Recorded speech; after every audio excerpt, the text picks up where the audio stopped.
বিদ্যালয়ের ছাত্রীবৃন্দ যে সাঁওতালি নৃত্য পরিবেশন করতে চলেছে সেটি একটি সারবা নৃত্য।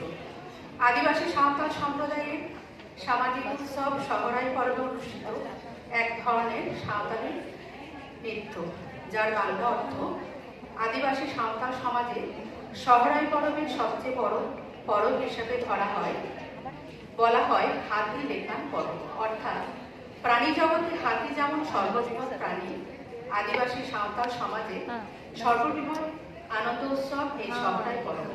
5 দিন 5 রাতে নানাবিধ আনন্দ উৎসবের মধ্যে 3টি মূল কর্মানুষ্ঠান এই সহরাই উৎসবে অনুষ্ঠিত হয়।